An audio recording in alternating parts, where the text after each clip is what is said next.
and you still have 400 to cover. Shift up, it was not shifting. I knew that things went wrong, so And only then I realized that okay, in uphill highest gear is very difficult. The gear cable snaps. Gear cable snaps. Gear cable snaps.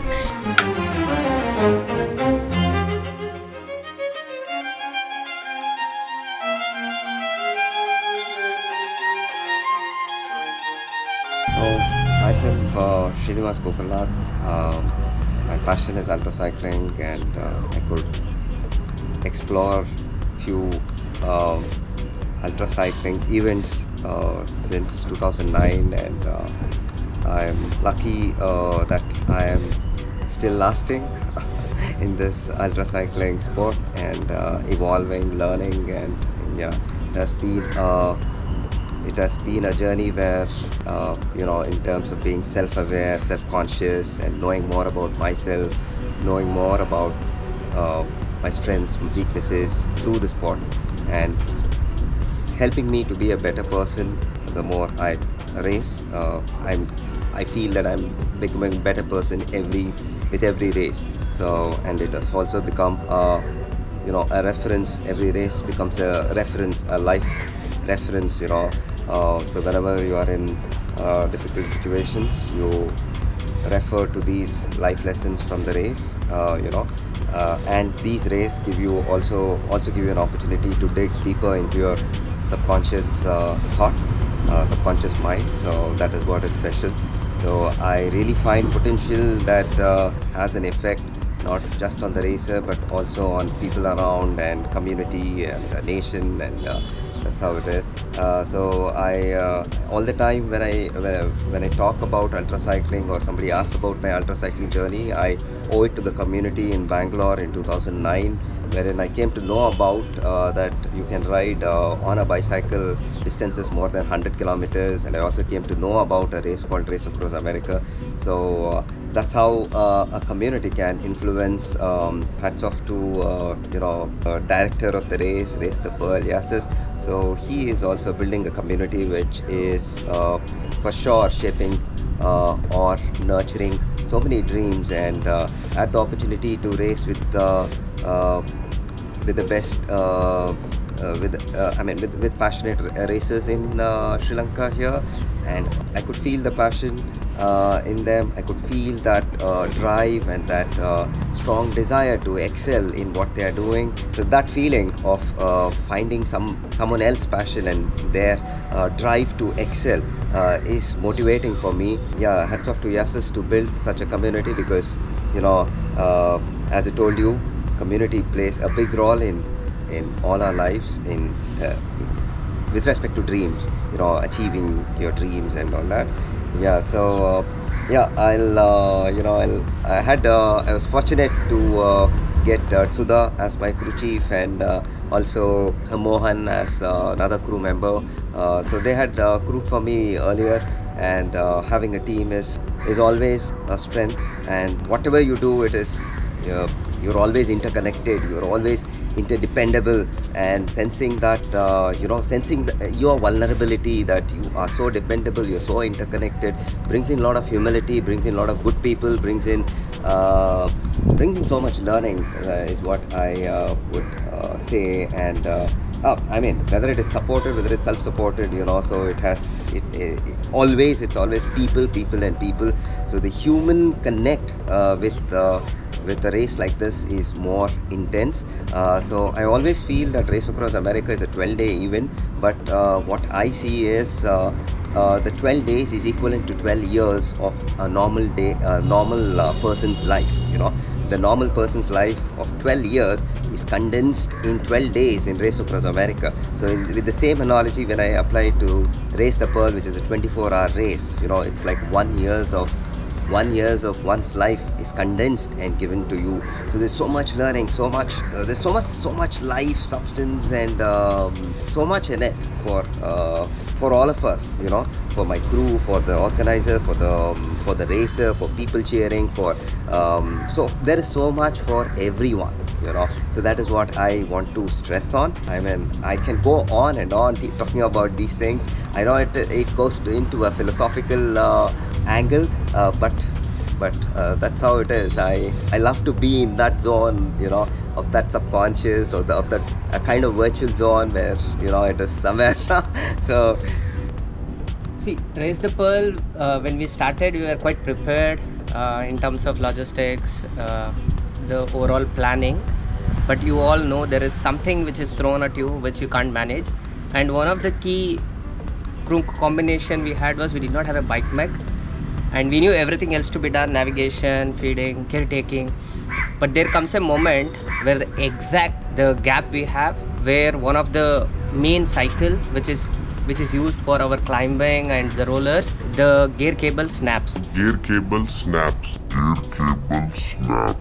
And that snaps at nearly 200 odd kilometer, and we still have 400 to cover. And none of the crew knows how to fix, and we don't know what to do. And we do have another bike, but the issue is that bike also went through a couple of punctures, and we don't have experts who can change. The only way we could do that is stop Srini from riding, and he spends the entire time on fixing it. So we took a call saying, Srini, you ride, we will ride with what we have. And entire race, nearly 400 kilometers, Srini had to ride without on a single gear when the gear cable has snapped, and it's on the highest gear. And especially when it's on a uphill, it's very hard to ride on an uphill on a highest gear. And Srini rode that for 400 kilometers. And I know any cyclist would not believe this, then that's what Srini did. And he could cover the distance of what we planned with almost the same timing, with almost an impossible bike in his hand. And that's a story which probably I will not forget as part of Raise the Pearl. And what Srini did was quite inspirational. And this story is probably one of the stories of what I have learned personally from Srini, that no matter what, if you have the focus on your goal, nothing will stop you. And that's what Srini portrays in every race for us. And that's something which I picked from Raise the Pearl. And I want to thank for this experience, for everything, the team, the organizing team, and also what Srini and even my crew did for it. So yeah, that's a great experience. I will let my folks talk about that particular story and see what they feel about it. To me, like, I don't know anything about cycling. And for me, okay, it snapped. I asked only one question: which gear it is in? Highest gear? Okay, that's fine. If it's in the lowest gear, it's a problem. Okay, highest gear is fine. It should be able to ride fine. Okay, and only then I realized that in uphill highest gear is very difficult. Okay, but I could see him riding almost the same speed. I don't see him his speed being reduced. Okay, and to me, right, every race I come, I join or I come to crew. There are some or the other thing happening. Okay, and there's some problem with Srini. Okay, and it always happens. And we are usually prepared for some of those things, and those things will definitely happen. So like this time we said okay, we'll we might have a puncture, and we had a puncture. I don't know, probably 2 punches, and I don't know, probably would have thought that okay, this gear cable might snap, and it was at 200 kilometers away, it is not snapping. So that could, I think that's how it is. That's how it is. I've always seen some of these dramas happening in all of his races, and I think And that's true for all riders. Gear cable snap. Yeah.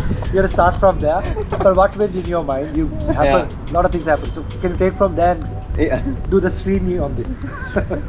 Okay, so I mean, I could feel when I pushed my rear derailleur, when I wanted to shift up, it was not shifting.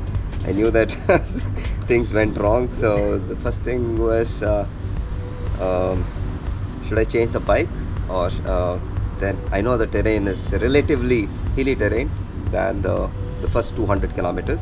So I was in two minds whether to change or not. Then thought about it. I told myself, okay, let me stick to this one, because even the bike change will take some time. So I was very, very conscious or fearful about losing time, so more than, I was really fearful, because I know that I got to make the best use of whatever time that I have. So so the gear cable snap was was at that point was not a big jolt, but it kept me thinking as to whether I need to change or not. So then I decided not to. Where you're nearing the climb, where you're climbing, so that is when relatively good at climbing with a decent bike. But this time it did bring me to the ground. I was in a state that I could not go up, so I was dwindling, swaying. So I had a very tough time. I had to get off the bike, and in the middle of that climb, and then I had to rethink. And I told my crew, "Can you give me a push start?" So they gave me a push start again. But yes, it was tough. That last 400 meters or so, not 400, less than that, 100 meters. There was I remember a small white car suddenly stopped when I stopped there, and I had to take a push start from my crew, and they pushed me, and I made it. But the 300 meters didn't bring me to the ground and made me feel, man, the bike does matter. And it was temporary, but yes, I could feel every inch of my body to work to go up the thing. Yes, but when I look back all through the route, I was thinking about, if my gear cable did not snap, or the mind tries to flee to all sorts of probabilities, worries, and all that. So I'm thinking, if my gear cable wouldn't have snapped, would I have been better, or so all such things. And also these questions of, should I change the bike, should I change the tire, should I so it was